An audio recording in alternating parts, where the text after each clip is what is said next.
we'll talk a little bit about this protest yesterday. I watched bits and pieces of it, and some of it got my interest up. You know, I was glad to see they did it. I'm glad to see they behaved. But in truth, you're normally they don't really get too fired up. They don't clown around so much as the left does. But it was interesting, you know, a couple, well, 3 or 4 people kind of caught my notice. You know, there was there was a hell of a police presence. Just kind of an embarrassing amount of police presence. Well, and media too. Though you have to take that with a grain of salt, because you know everybody now, anybody with a camera or phone is media. But there was one cat that, you know, that it had, he was wearing a bulletproof vest, you know, and they said media on him. And they kind of pulled him to a side and were having a little discussion with that man. It was, you know, hands on your head, and, you know, but I don't think I think he was actually on the, kind of the side of the counter-protesters who were making fools of themselves again.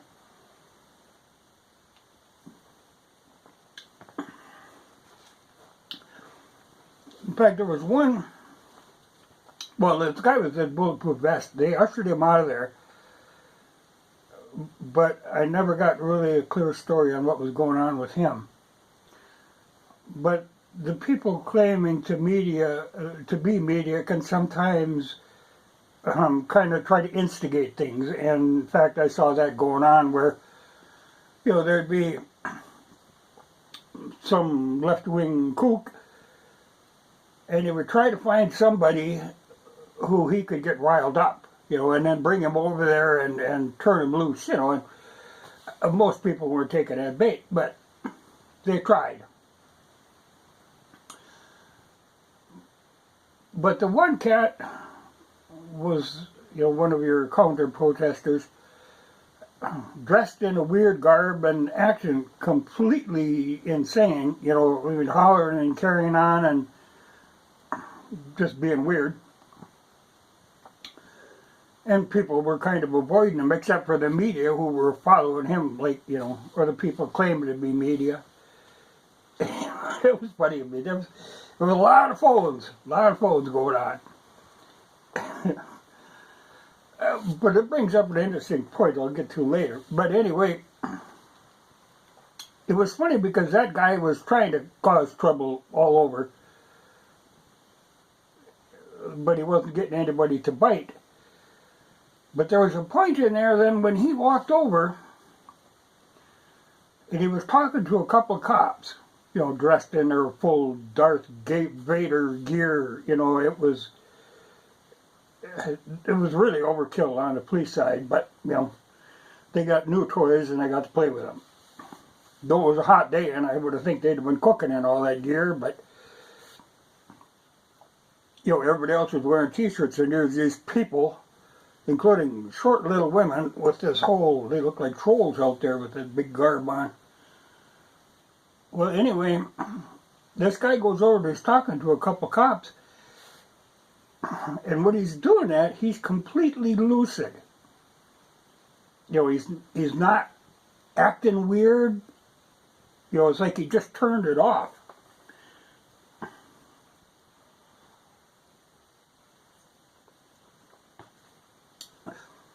And after he's done talking with them, he goes back to his wagon and he turns it on again. You know, acting a complete fool. And people are saying, well, there's something odd here. Well, then, so the cops kind of surround him and, well, like one person referred to it as more of an extraction, where they walked him out of there because it was obvious that he wasn't really part of the protest. He was just trying to stir something up. but it was pretty weird. And there was a point in there too where one guy, somebody had noticed, one of the, in theory, protesters on the right side, in theory, though he was dressed awful like an anti-person, but they noticed he had a gun on him. No, even the cops didn't have guns. They were trying to keep this low key, though they were dressed to kill, So the cops surround this guy, and it was kind of funny because they start talking to him, and then, they say, okay, where's this gun? You got a gun, where's the gun? He points to a pocket, they open the pocket, and they pull out, well, here's a badge. Well, okay, I don't know what he was, if he was FBI or off-duty police or whatever it was, but nobody was supposed to have guns there, and here this guy was packing heat. Well,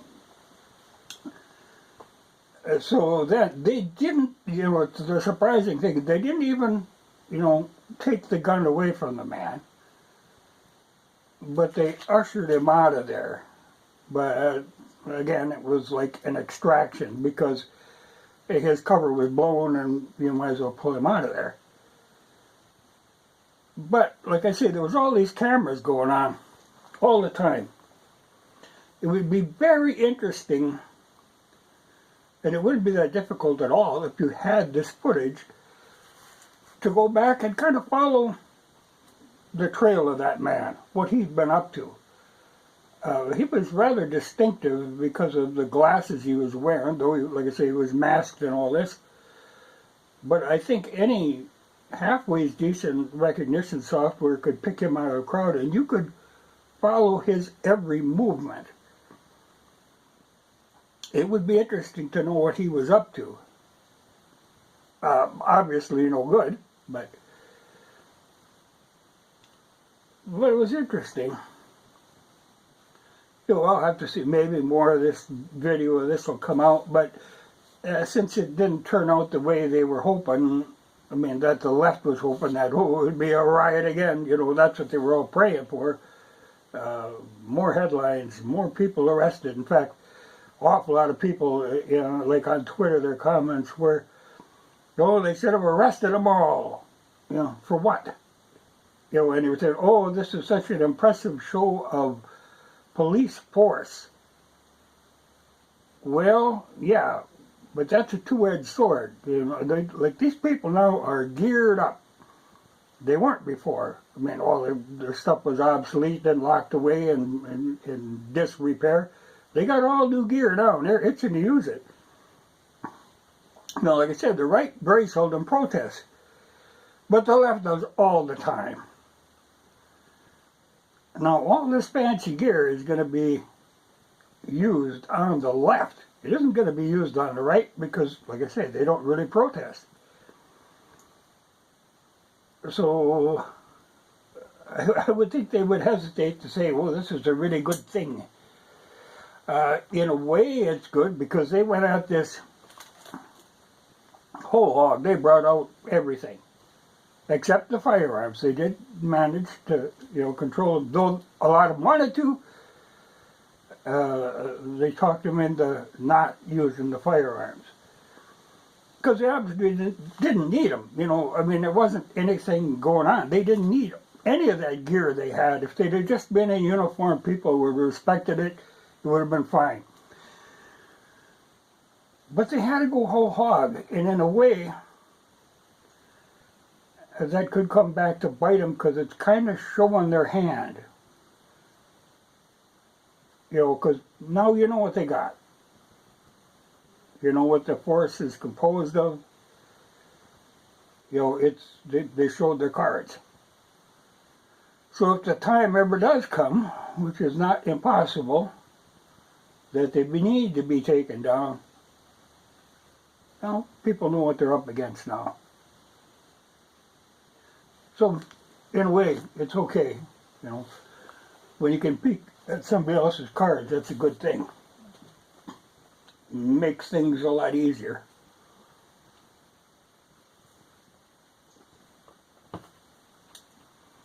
Well, another thing I was going to mention, they're really squawking about these fake COVID certificates. But there's kind of a, they had to know this was going to happen, bound to happen, unavoidable. But it's funny because they're saying, we have no idea, where could these be coming from? Well, they're coming out of China. They're coming out of the same place you got your fake ballots. You should know where they're coming from. This is no mystery. So the FBI has been grabbing these left and right.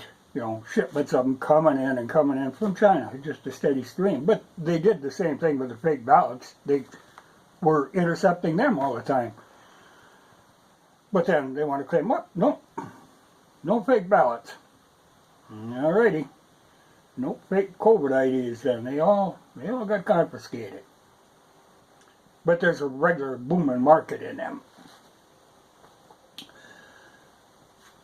But I think what they're really squawking about is they want to make this, rather than, it's just a piece of paper where your vaccination dates and it's all written on.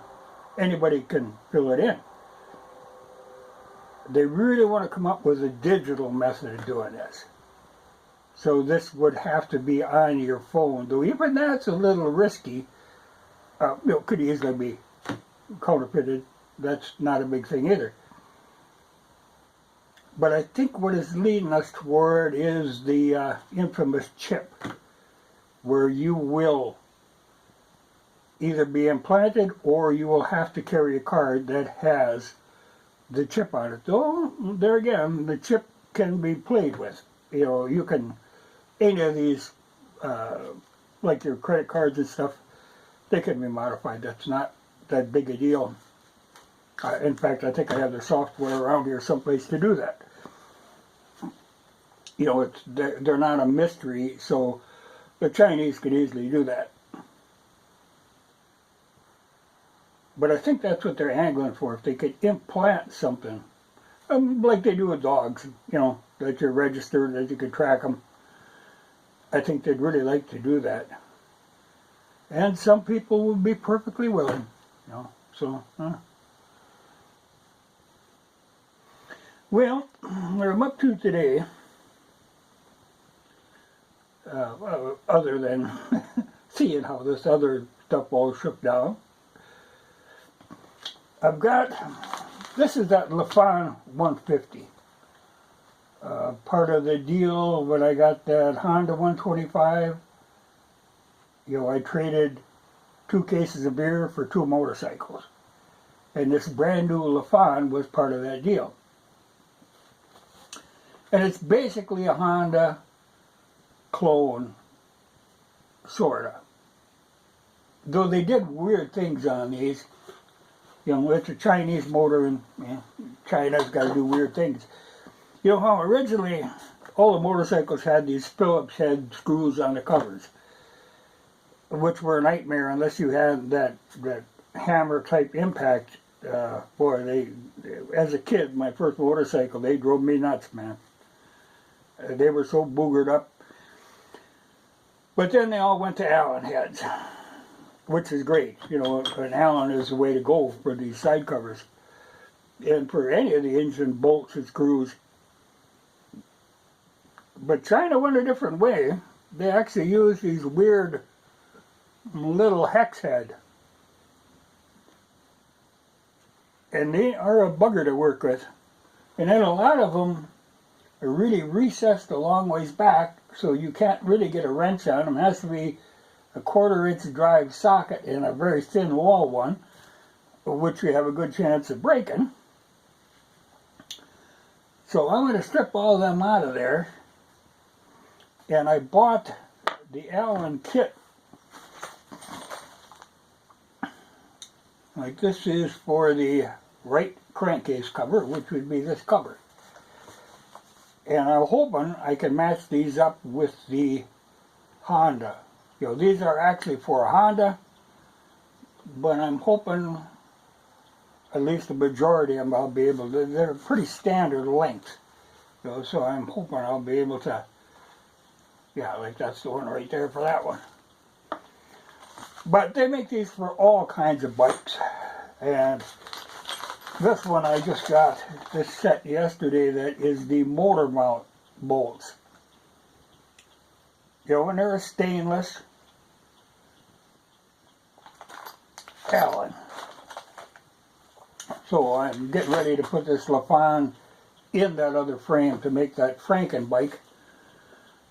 You know, when I got this motor, it was stuck, but it was a brand new motor, but it had sat and rust in the cylinder had stuck it. So I took it out, honed it, and put new rings in. So it's ready to go, but before I go and put it in there, I'm going to switch out them screws just because these are a horrible way to go. You know, it doesn't cost that much to do it. But they do make these. In fact, I'm going to get a set of these stainless ones for a 500 motor that I'm going to be working on next, which is kind of why I want to get this one done so I can get it off the bench so I can throw the 500 up here, because I have a couple of them I want to work on. But this is from a guy called, it's on eBay, called alloyboltz. But it's spelled with a Z on the bolts. But I'll put it in the description. But he makes them for almost any bike. You know, and he's great about, you know, like I said, here's the package for the right crankcase. These are the exhaust nuts. He packages everything really nicely.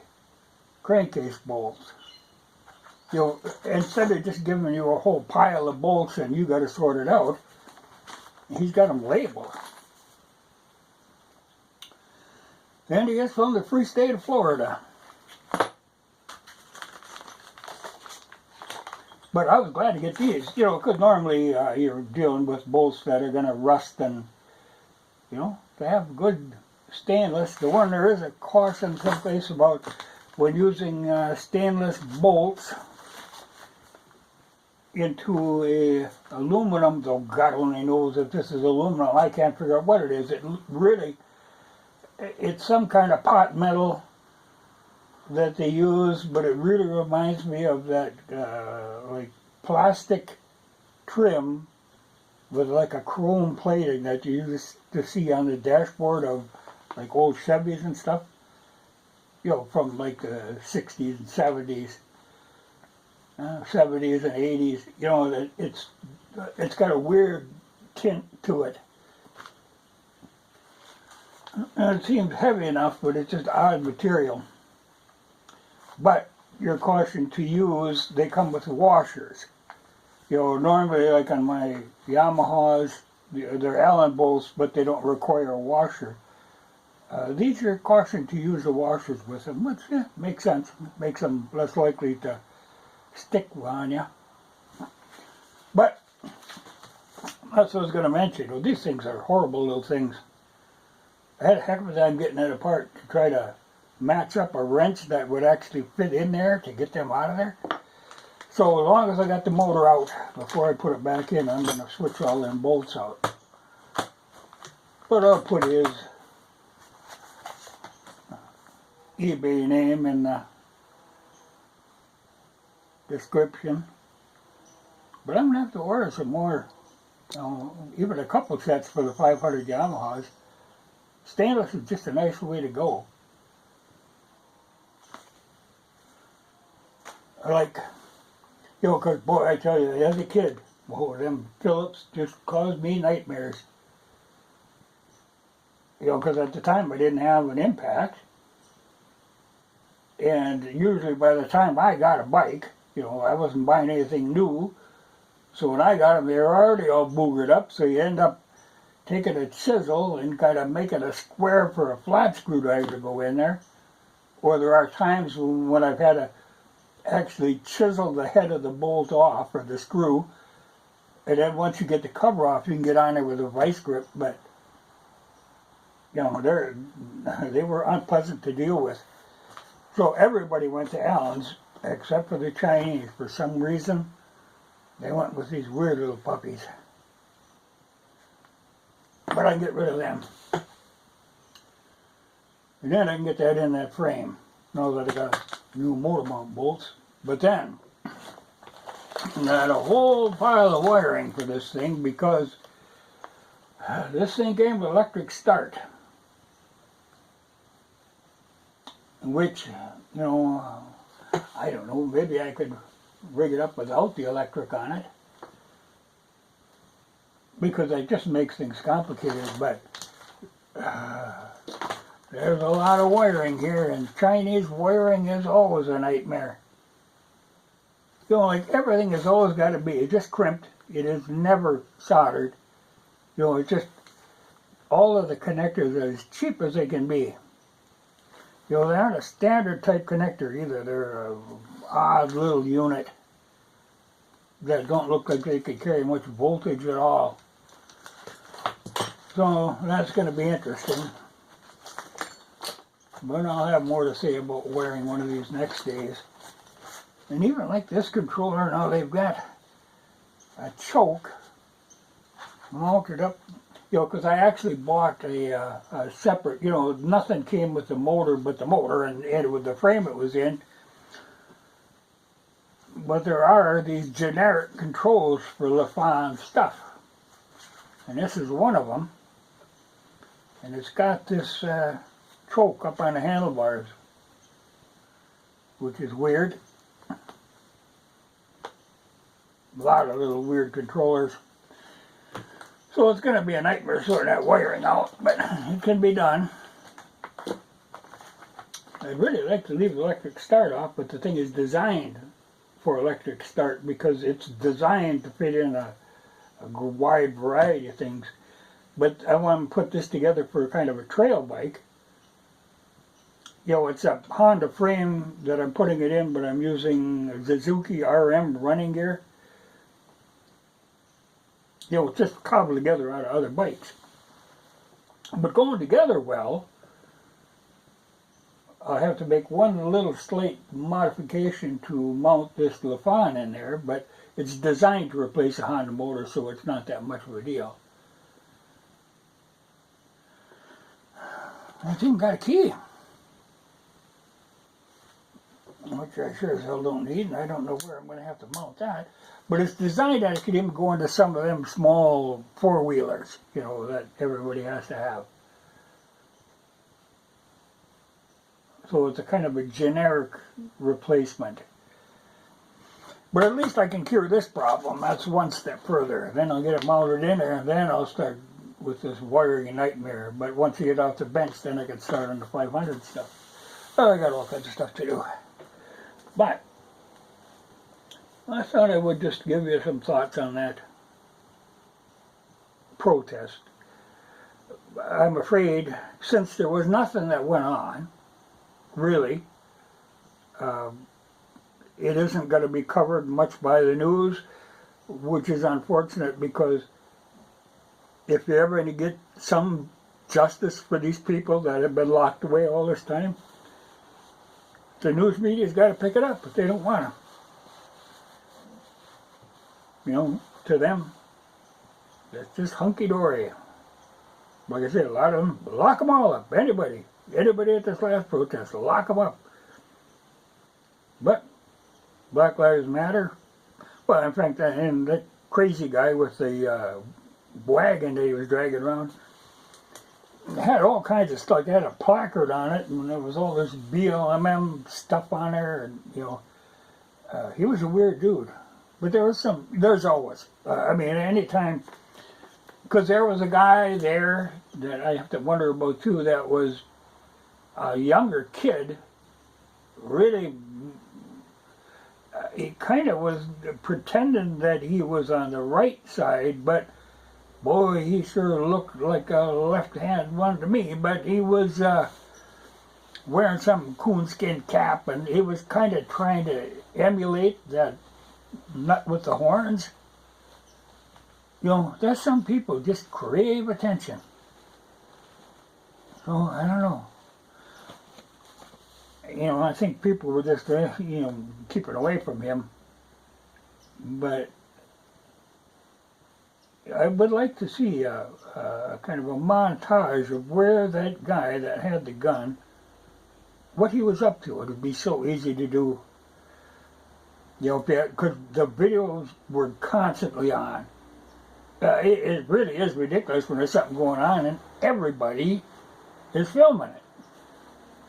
You know, it's like, you don't, you know, they weren't there trying to get justice for these people. That was just an event, you know, it was something to video. But I'm afraid a lot of people do a lot of stuff, not that they have any interest in participating, they just want to video it, they live through the videos. YouTube has a lot of that too, so who could say?